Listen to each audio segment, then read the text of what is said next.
A lot of this isn't going to make sense to you, and I'm sorry about that. I'm just going to start at the beginning, with the house.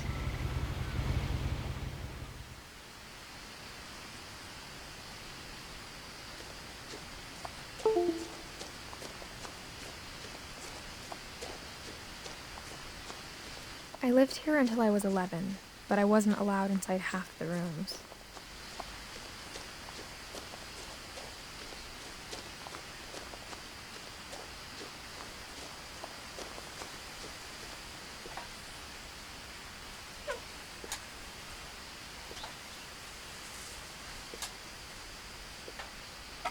Inside the mailbox were bills from 7 years ago, marked urgent, open immediately.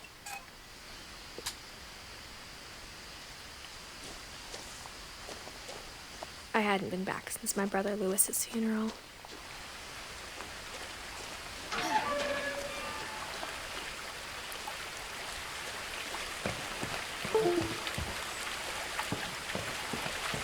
In her will, my mother left me a key, but didn't tell me what it unlocked. Maybe she thought I'd know, or she thought that the mystery would be enough to bring me back.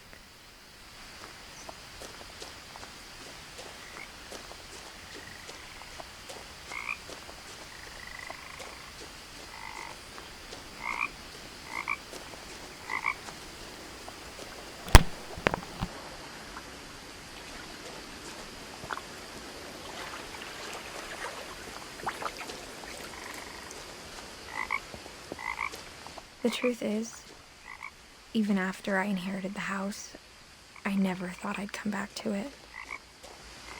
But now I had questions about my family that only the house knew the answers to.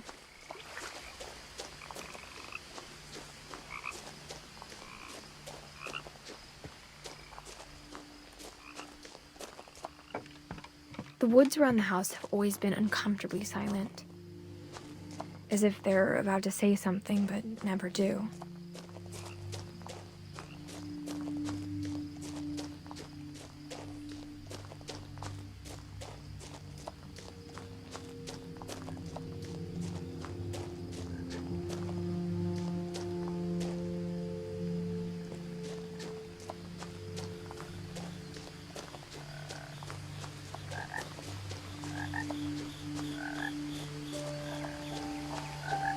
The house was exactly like I remembered it, the way I'd been dreaming about it.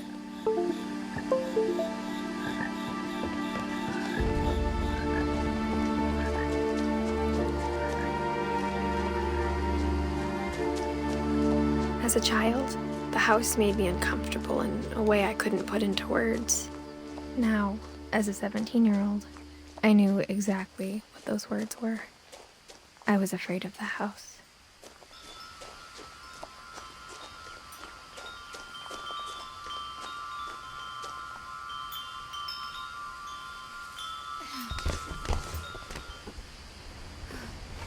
Crawling through the doggy door used to be a lot easier when I was 11.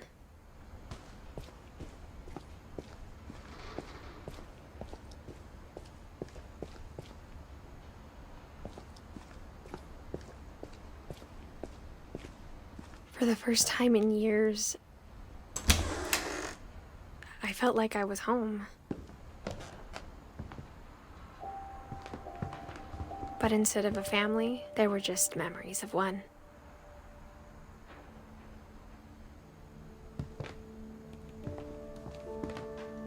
Like how after Lewis started working at the cannery, we all got sick of eating salmon, except our cat, Molly.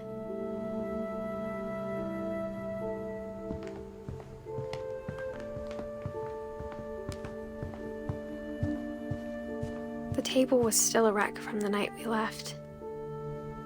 It was like a bomb had gone off, killing everyone but sparing the furniture.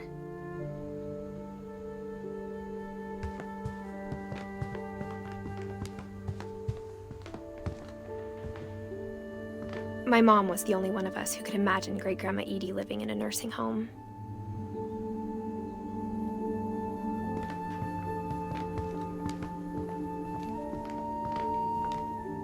Nothing in the house looked abnormal.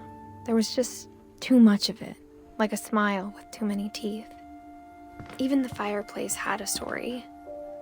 Edie told me the bricks came from the original house, after it sank.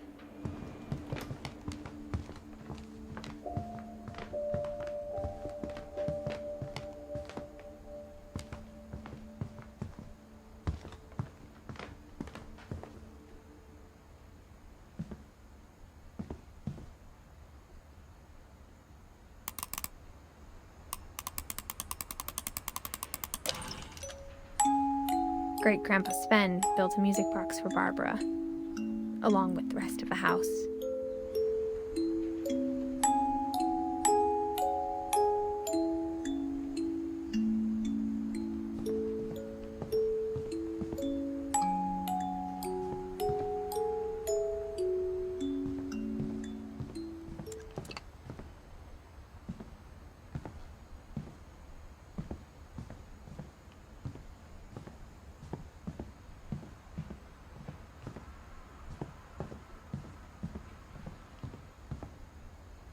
Mom always told me to stay out of the basement, so I wasn't too surprised when the key didn't fit.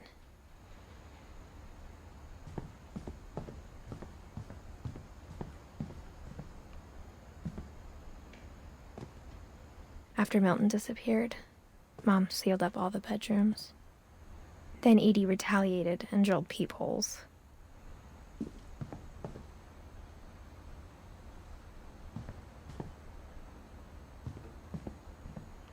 Whenever people ask me about my family, the first thing they always want to know about is Barbara.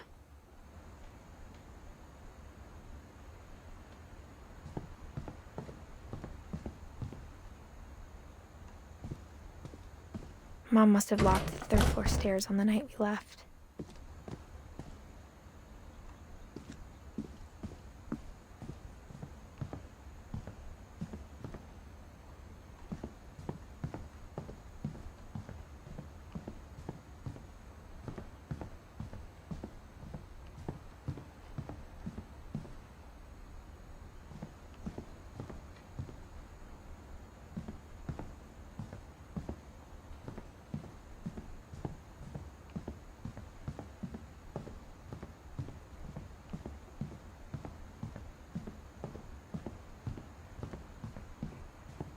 I spent a lot of time playing in Great Uncle Walter's room. I think my mom sometimes regretted not sealing it up. Louis told me there were secret passages, but I never believed him.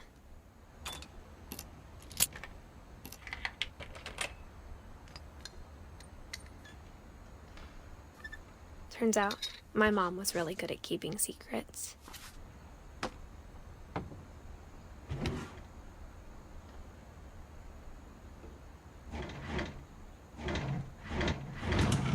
Now it was time to find out what my mom had been afraid of.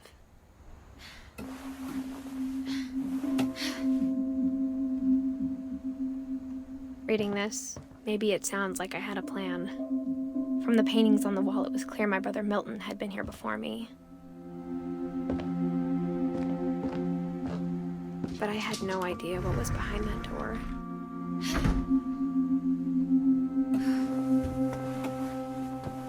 Just like I had no idea where all this was gonna lead. I grew up looking at Molly's room through the peephole. Molly's gerbil had a tiny bedroom with its own even tinier gerbil cage.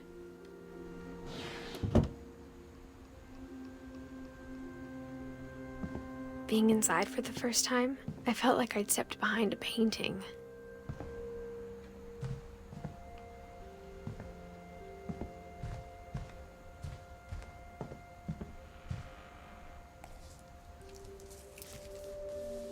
December 13th, 1947. Dear Diary, I'll be gone soon, but I wanted to tell somebody about what's gonna happen. It started when Mom sent me to bed without dinner. I woke up and I was starving, so I looked around for something to eat. The gerbil food was dry, but I didn't mind it.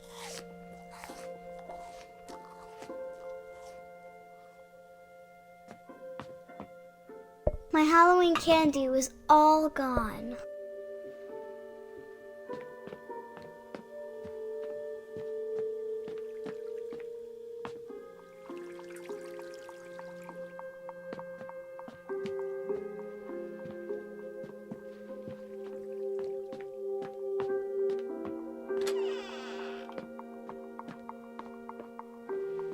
ate a lot of things that night.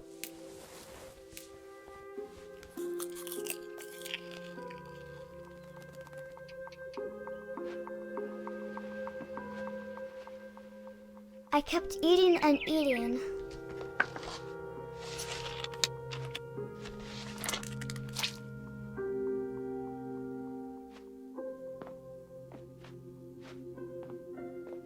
Then I heard chirping outside my window. It was a barn swallow going back to her nest. I reached out for her.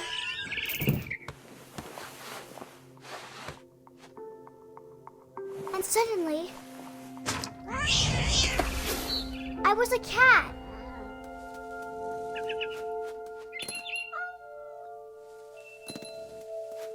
I tried to be quiet, but the bird was really scared.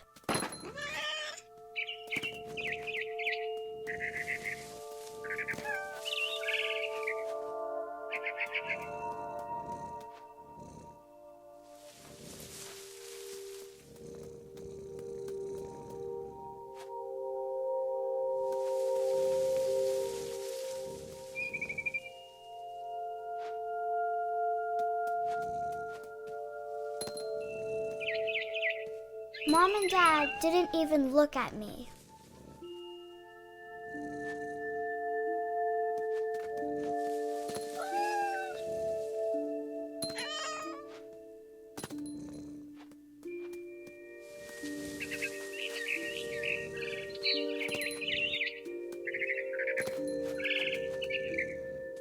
I jumped and I almost got her.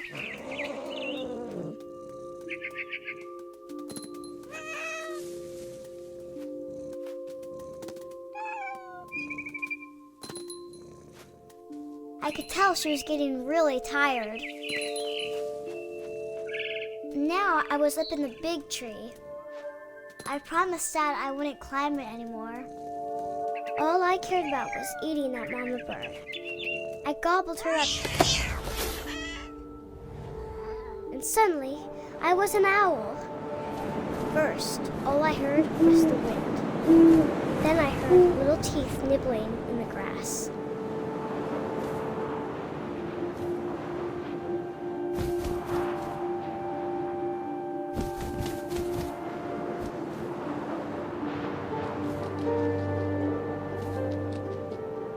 Rabbits.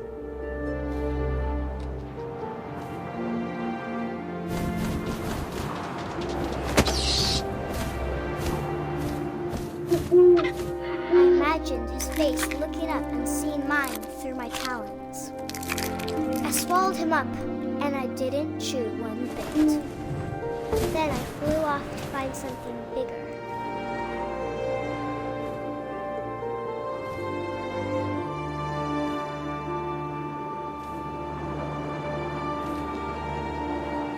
A mama rabbit.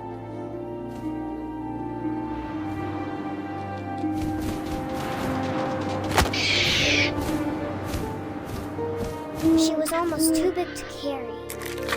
I started choking, but I couldn't stop eating. And suddenly, I was a shark.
I rolled off a cliff and into the ocean.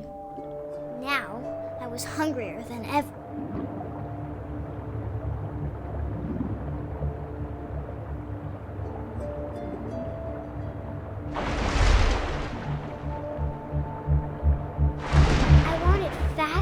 juicy seals.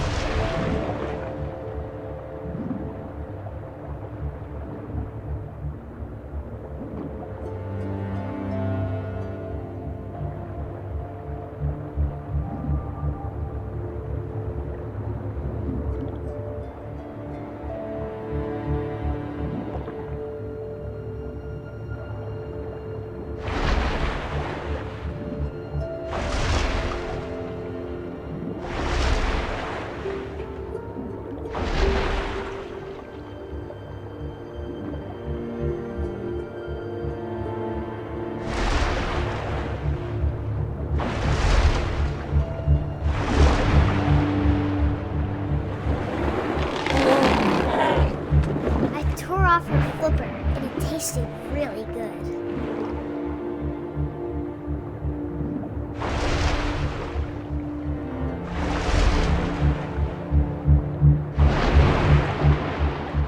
I grabbed on tight, but I was so hungry, I jumped out of the water. When I opened my eyes, everything had changed.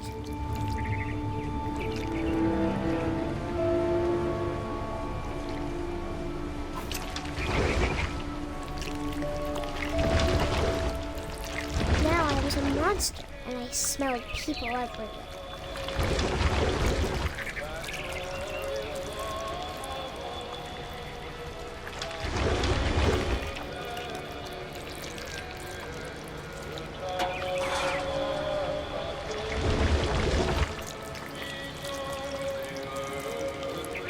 I was big, but I moved real quiet.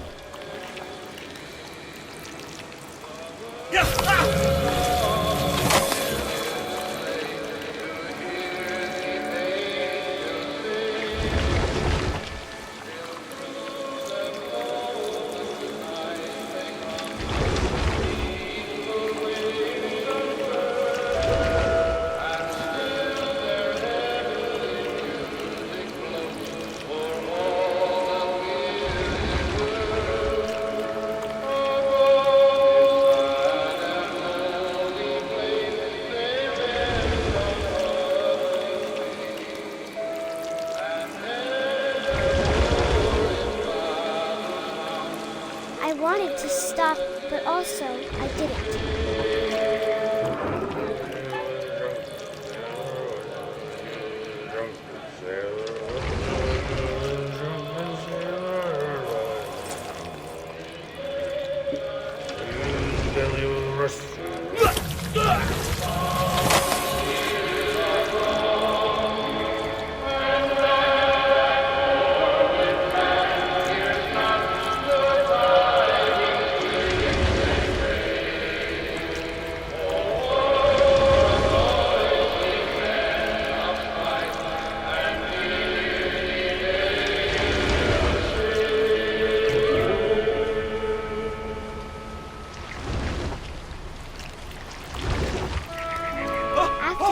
Passenger, I was still hungry, and to cross the water I smelled something new, something I had to have, so I swam towards it.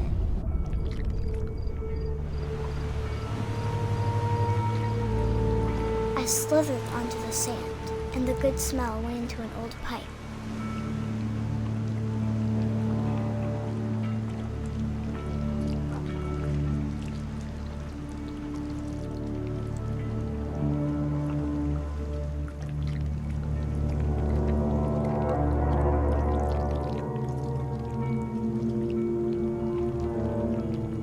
I got closer and closer.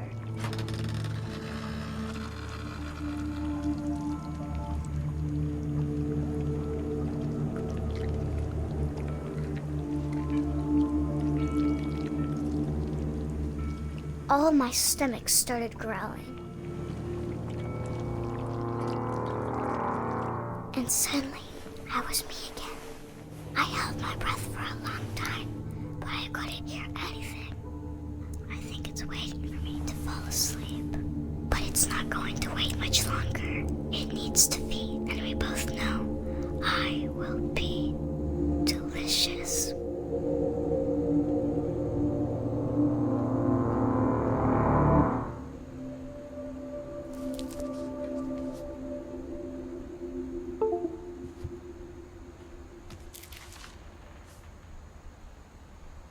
I'm not sure if I believed all of that, but I'm sure Edie would have.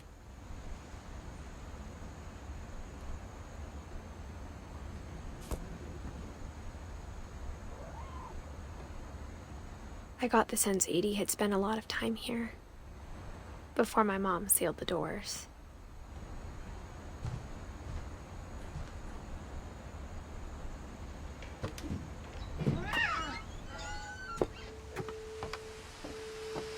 This will be obvious later, but my mom never told me any of these stories.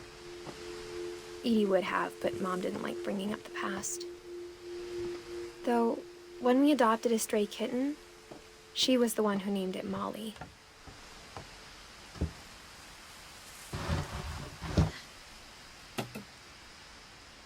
I spent a lot of time in Great-Grandma Edie's room.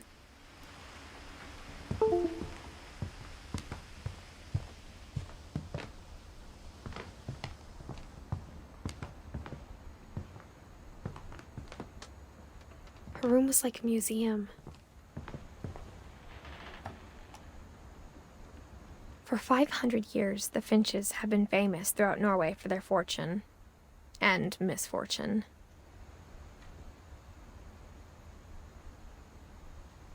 Odin Finch buries the latest victims of the family curse, his wife Ingeborg and their newborn son, Johan. On January 7th, 1937, he set sail with his family and his house, hoping to leave the curse behind. But 40-foot waves off the coast of Washington send the house and Odin to the bottom of the sea. Odin's daughter Edie, with husband Sven and baby Molly, step ashore on their new home, Orcas Island. Odin Finch is the first to be buried in the new family cemetery. His daughter Edie is already dreaming of a new Finch house.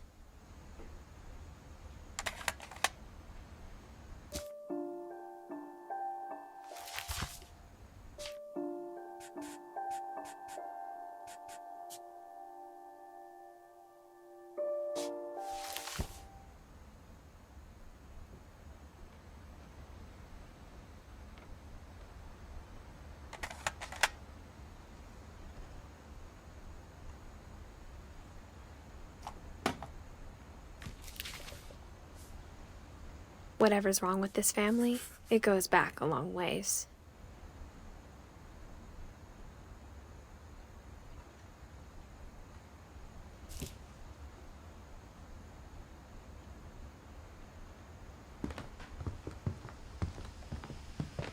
Louis died a week before we left, but Edie had already started to memorialize him.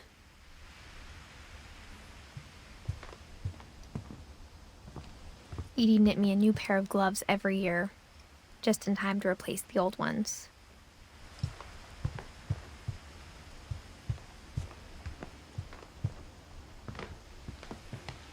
One summer, they evacuated the island, but Edie refused to go. For a few weeks, she was a celebrity. I hadn't thought of myself as Edith Jr. for a long, long time. Edie gave a big interview about a mole man living under the Finch house. My mom was furious. When Edie told people Sven was killed by a dragon, she could also have said he was building a dragon-shaped slide that collapsed. She could have, but she didn't.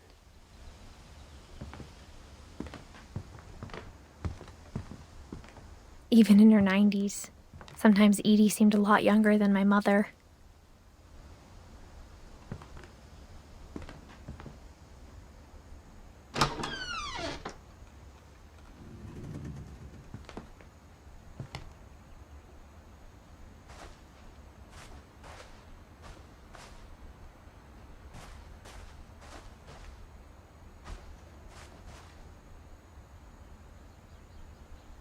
The only trace Grandpa Sam's first wife, Kay, left on the house was the pink bathroom.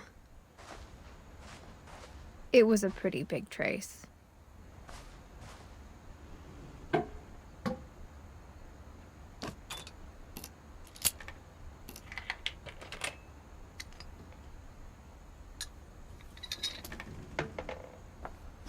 There's a secret in this bathroom.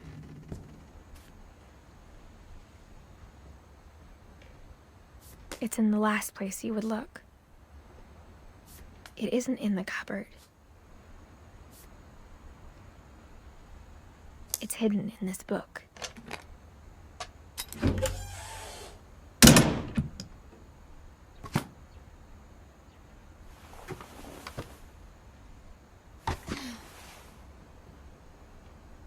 Sven gave Sam an old camera he'd refurbished. He never put it down.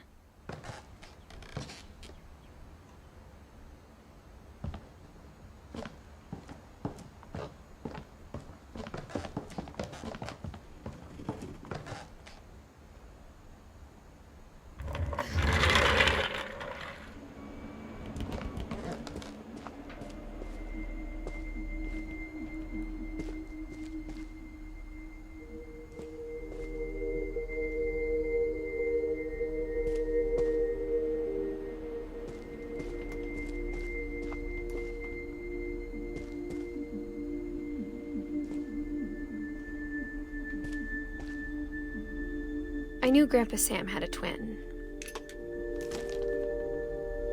and that he never talked about him. I guess my grandpa didn't like history any more than my mom did.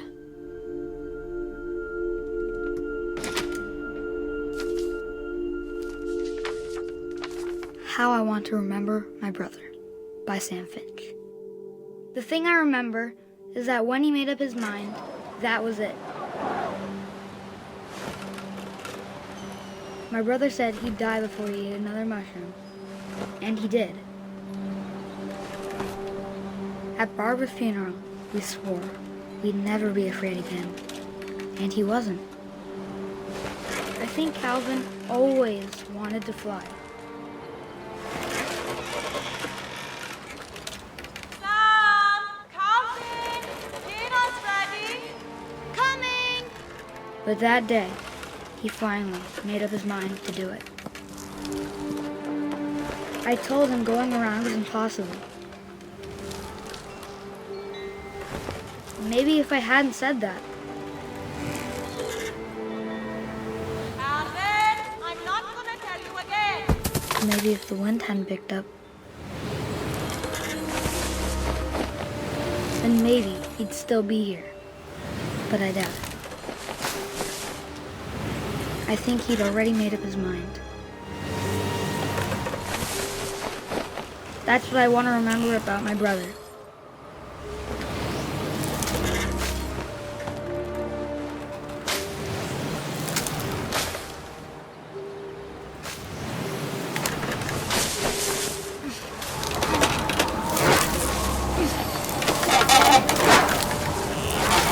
The day he made up his mind to fly. And he did.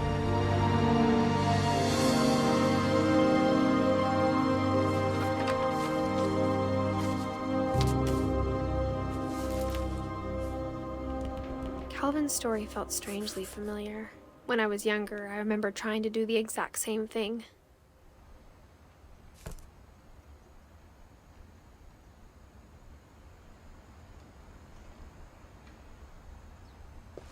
After the funeral, Edie roped off Calvin's half of the room.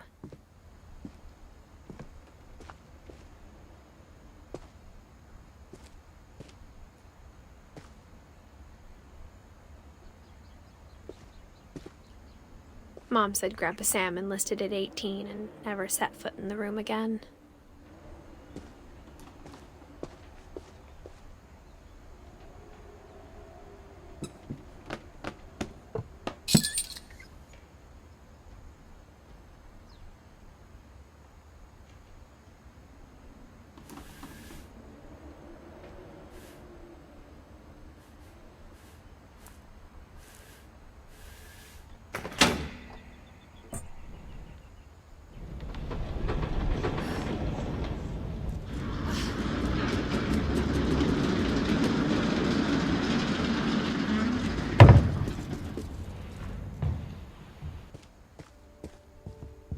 The passages were a pretty tight fit. They'd obviously been built for smaller hands and bellies.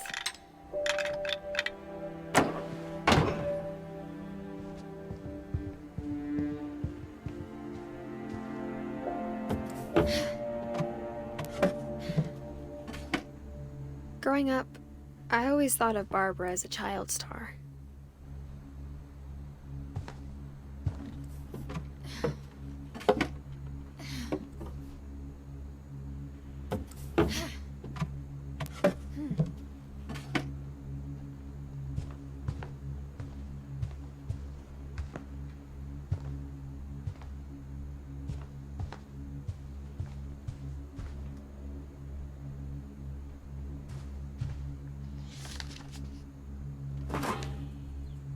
Of all the stories people wrote about Barbara's death, I'm surprised Edie saved this one.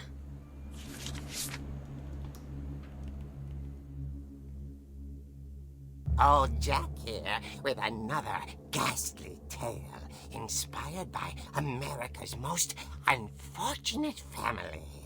I'm calling it The Surprise Ending of Barbara Finch. As a child star, Barbara was famous for her scream.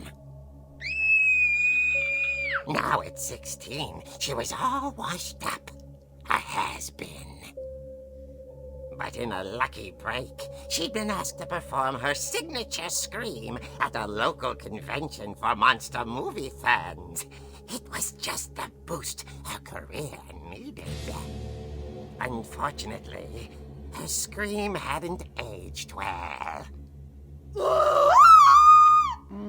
Getting better. I think you just need the right motivation. Her biggest fan and current boyfriend, Rick, was about to demonstrate when... Now that was a great scream. It was Barbara's father, Sven.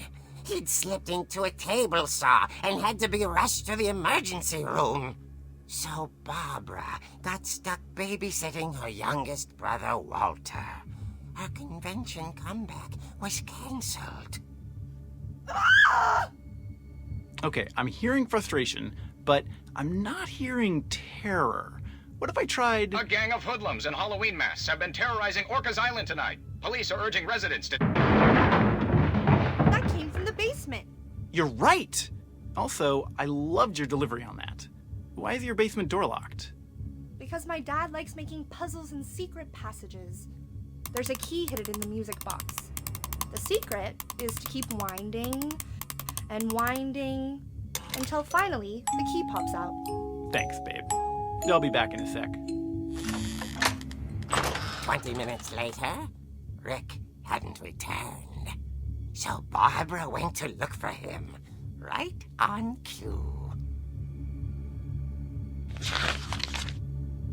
She reached for the music box.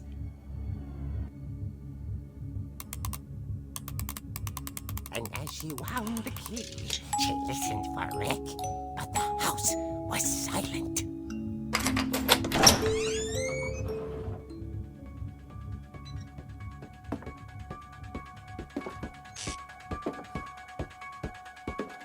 She found Rick's crutch and imagined the worst.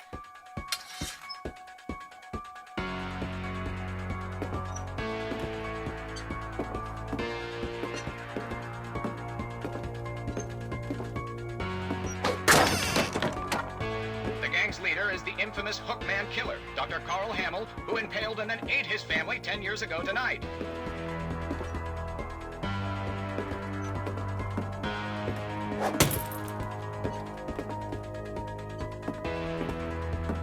The old fridge rattled and grew still. Oh dear!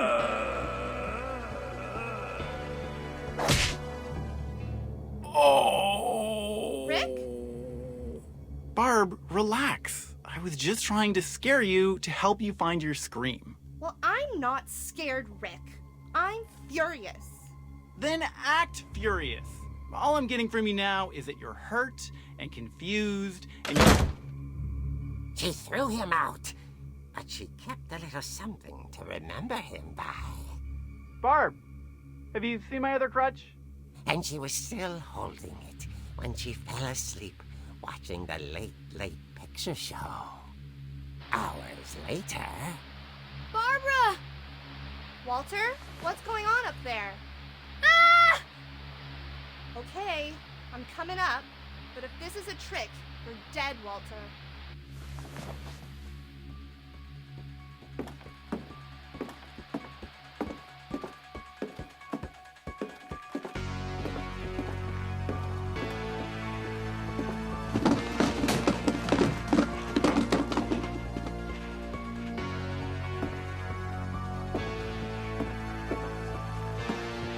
Walter, are you there? Walter had vanished, but his bedside radio was still on.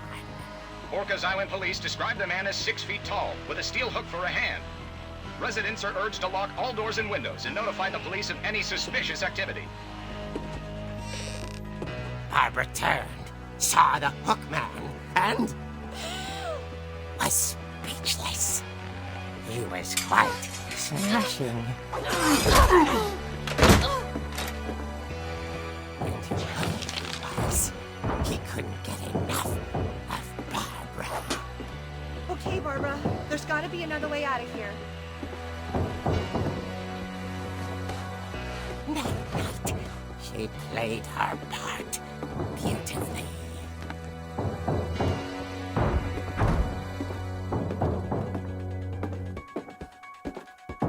She thought about abandoning Walter, but just couldn't do it.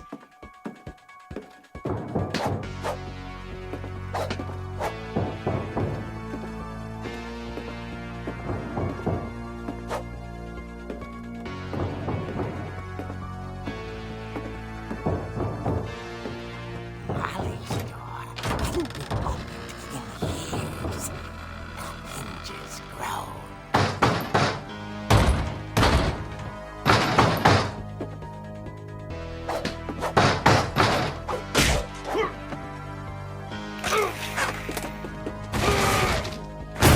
He wasn't moving, but she sensed the story might not be over yet.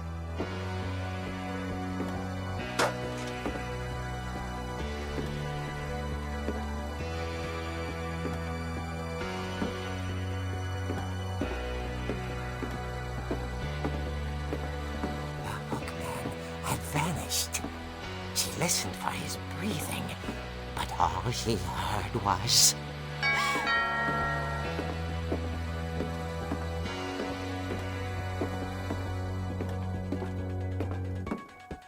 At the door, she heard whispering.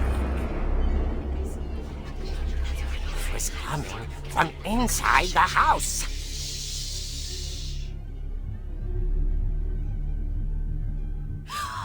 Oh dear. The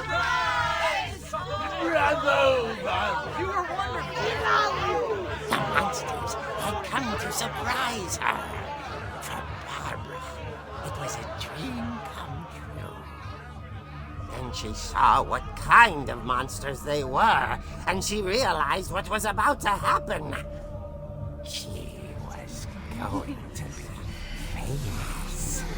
And with her final breath, Barbara Finch gave the performance of her life.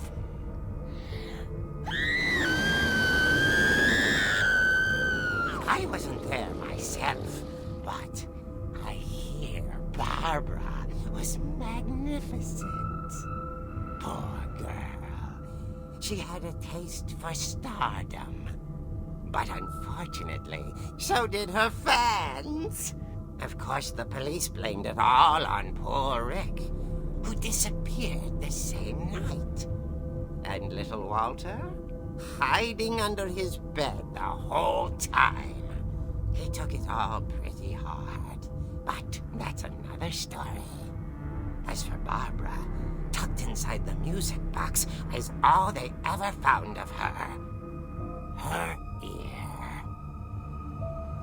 Now that's what I call a real eerie tale.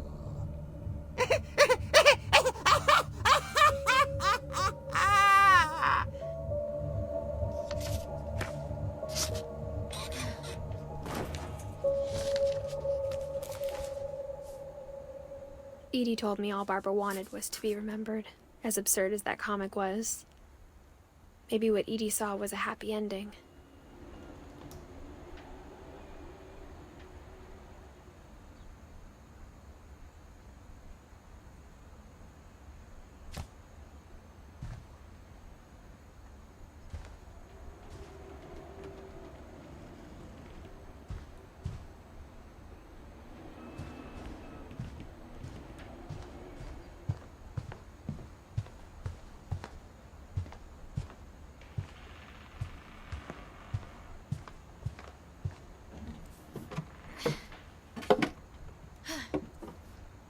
I guess now I know why Mom didn't like me playing with the music box.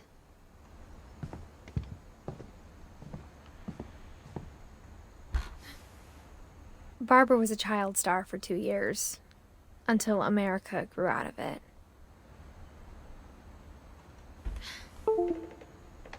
Edie's father, Odin, built the original house.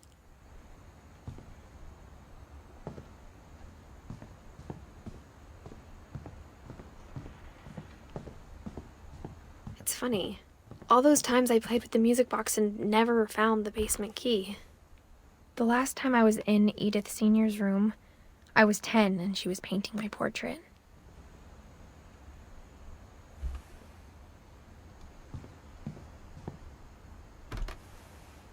As a kid, I just assumed every house had peepholes and sealed rooms you weren't allowed inside of.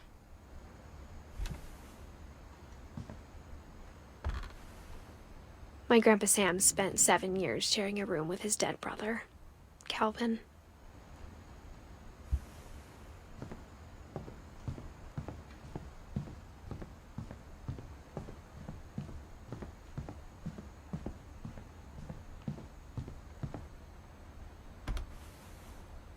Molly always seemed like a girl I could imagine being friends with, if she hadn't died in 1947.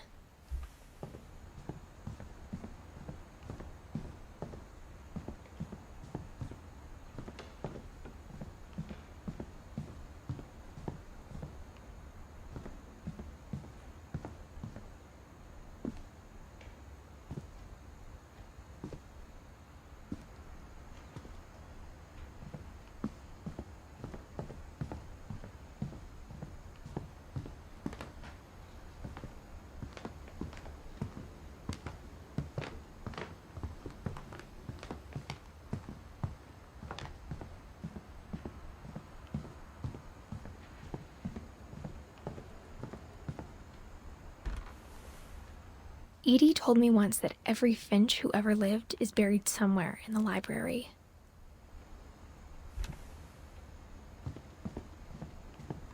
My mom wasn't much of an optimist, but she never stopped believing that my brother Milton was alive.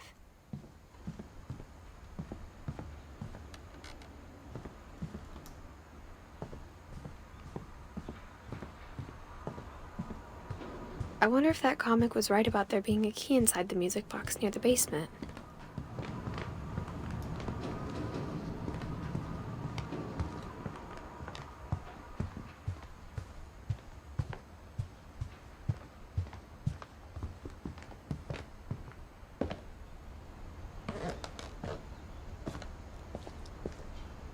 The power had been turned off the night we left. Maybe I should go check out that music box down by the basement.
Mom said the basement was off limits, unless I wanted another tetanus shot.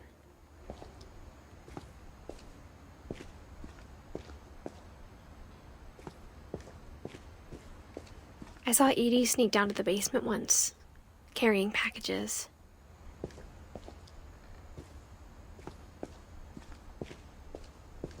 I thought maybe she was hiding presents.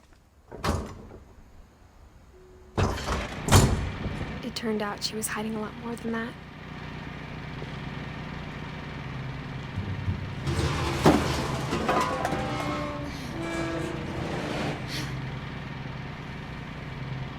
I remember asking Mom once about where Walter had gone.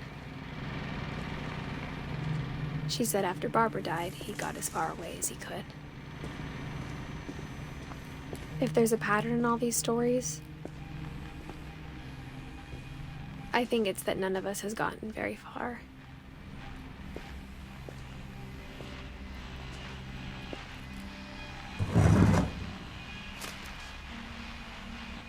Goodbye, everyone. I can't believe I've been down here for 30 years. On that first day, after the shaking started, I didn't think I'd survive a week.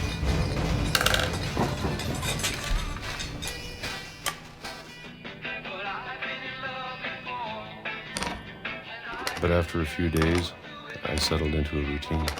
That's what kept me sane. Having a schedule, living for today. I always expected to be dead tomorrow.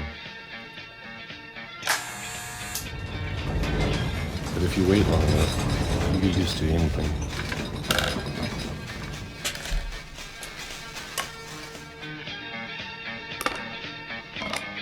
Even a monster on the other side of the door starts to feel normal. Almost friendly.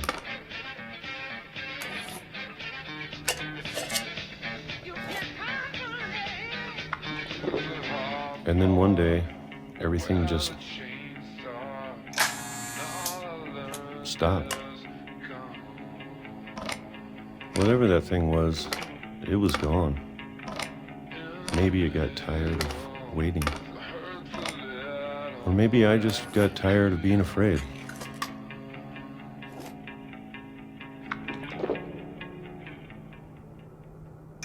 It's been a week now, the longest in 30 years. I'm done waiting. I have to leave. Well, I still can.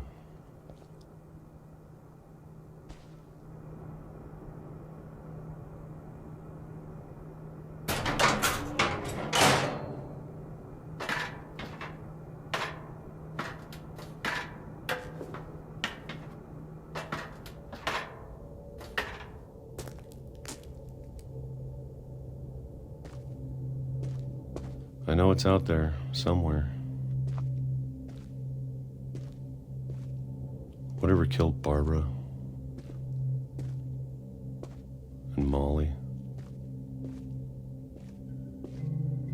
and Calvin. Maybe this is all a mistake. But I need to stop living the same day. Even if it kills me.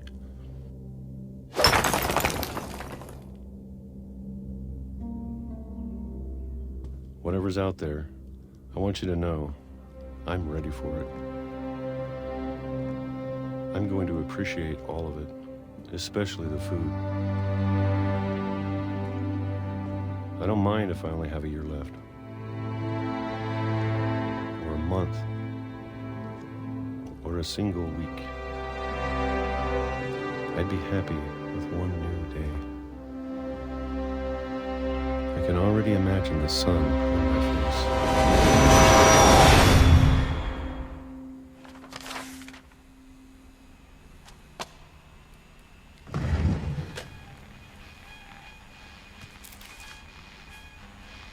Walter died when I was 6.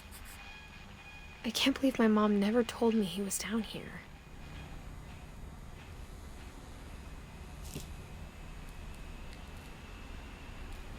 I'm sure my mom was trying to protect me.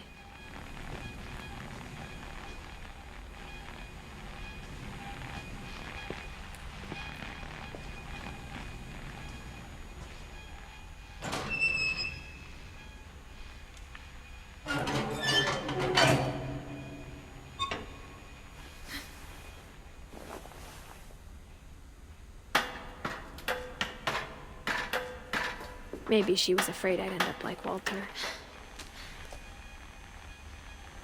But if she never told me about an uncle under the house, I can only imagine what else she was hiding. I don't want to make the same mistakes she made.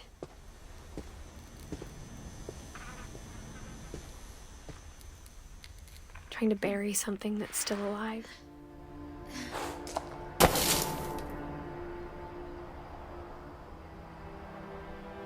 Now that there's only one of us left, or maybe two, I thought it was time I heard the stories for myself and found out what happened to everyone else.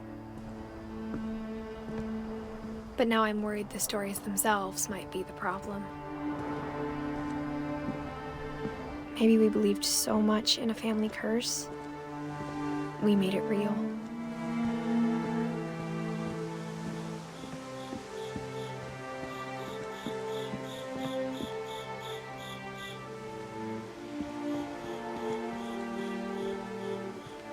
I don't know if I should even be writing this.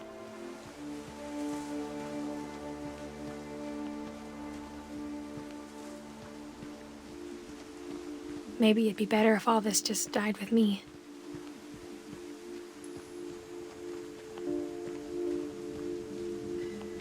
But I thought you should know about your family.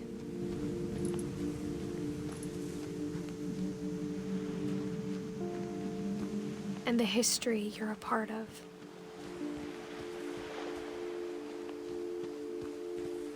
Though to be honest, I feel as lost as you probably do right now.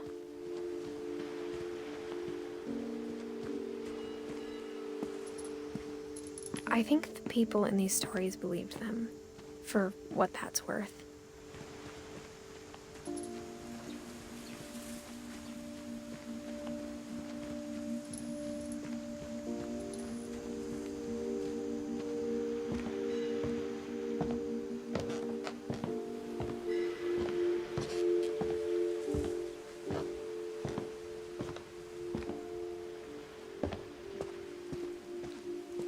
And when you look at the house, that history of imagination and stubbornness and madness, any of it seems possible.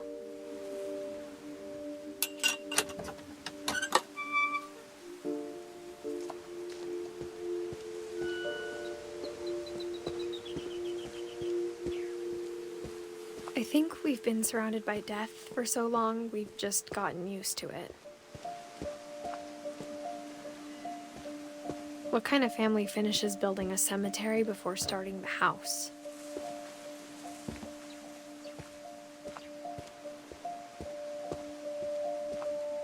It's embarrassing for me to admit this, but the pet cemetery made me more uncomfortable than the human one. 3 of the gerbils were mine, and 2 had been my fault.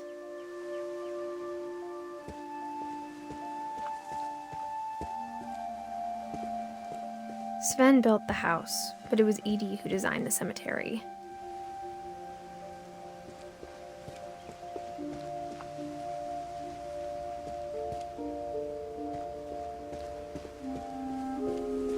I'm sure Odin's monument had been Edie's idea. My mom was always trying to move on, but for Edie, the past never went away.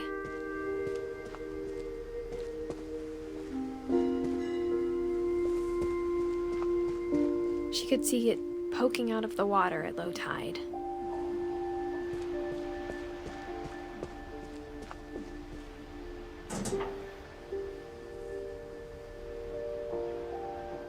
Edie said she dreamed about the old house every night.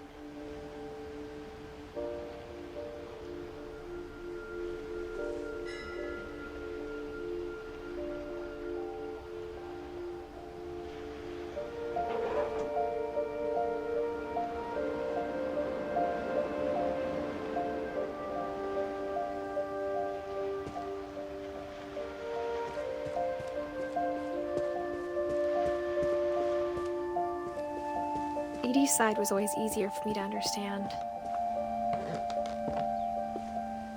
But the older I get, the more I can see where my mom was coming from.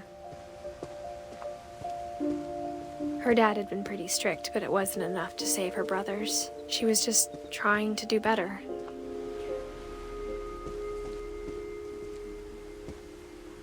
She lost 2 of her brothers, just like I did.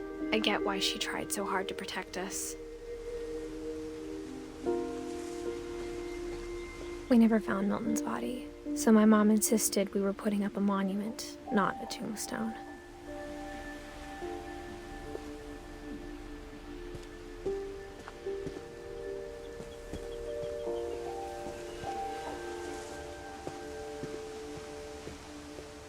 There's so many things I wish I could ask my mom now. Part of me thinks this is what she wanted all along. For me to come back someday and find everything out for myself.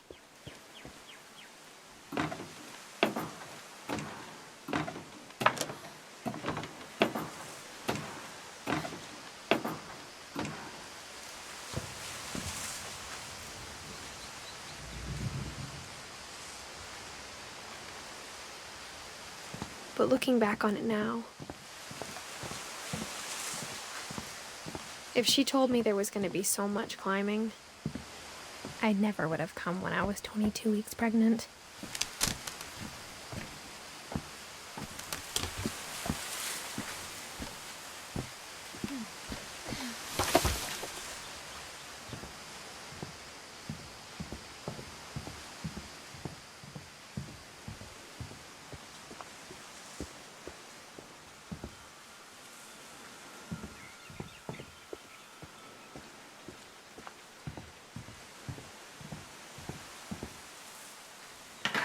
I never met Grandpa Sam, but I think he and my mom had a lot in common.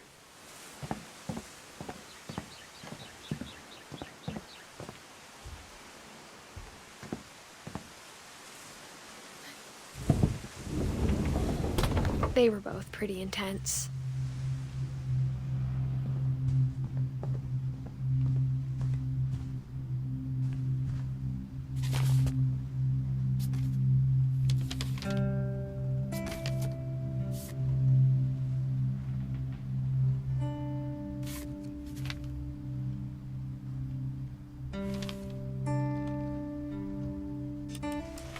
Dawn, I promise, you'll never forget this weekend. Yes, sir. These memories are gonna last a lifetime. Am I gonna have to shoot anything? It's a hunting trip, Dawn. Shooting is strongly encouraged.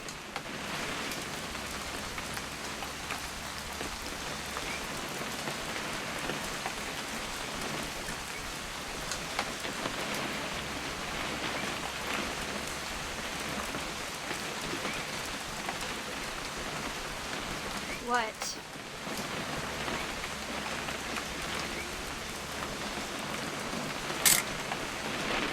What? It's too early, Dad. Perfect. It's gonna rain the whole weekend, isn't it?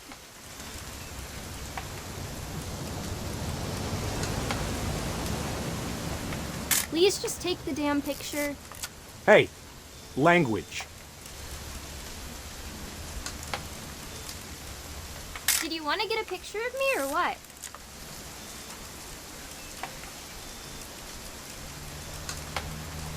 Come on already.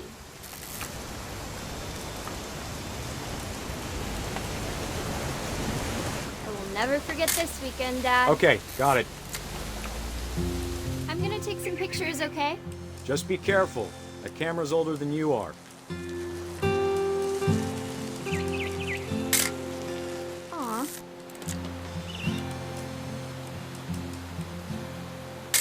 You're right, Dad. It's starting to clear up. Still freezing, though.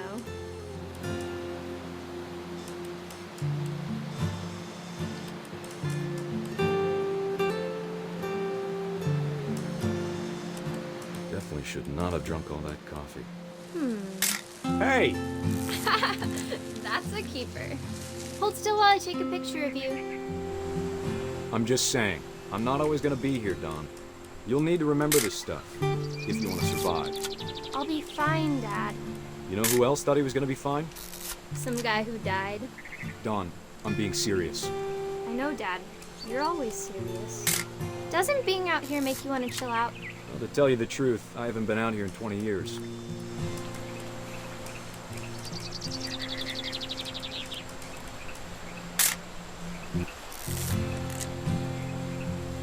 Last time I was with my brother Calvin. Man, that was a great trip. Your grandpa Sven taught us how to fish, how to build a fire. We found an old logging trail. There were deer everywhere. I bet if I could remember where that trail was, we'd spot a buck for you in no time. Give me a minute to check the map.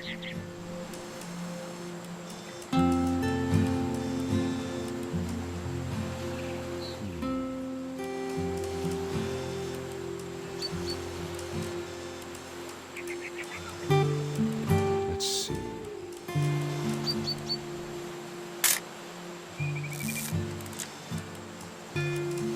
Maybe. Dad! Good eyes, Dawn.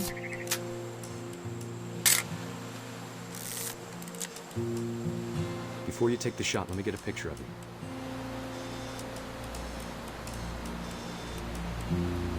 Dad, I... Just breathe. Let me get behind you. Do I have to do this? Dawn, you don't have to do anything. But if you want to survive, you need to be strong. Great shot, Dawn!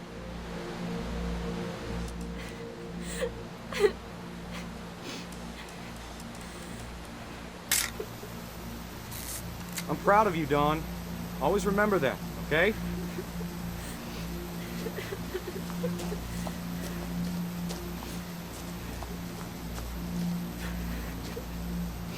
Sorry, Dawn. Just gotta reset the timer.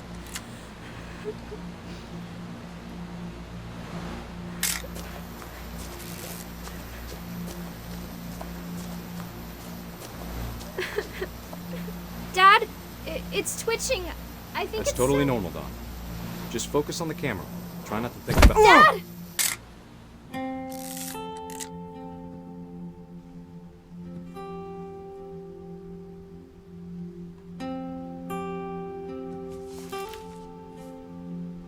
Of all these stories, that's the one I wish most that my mom had told me.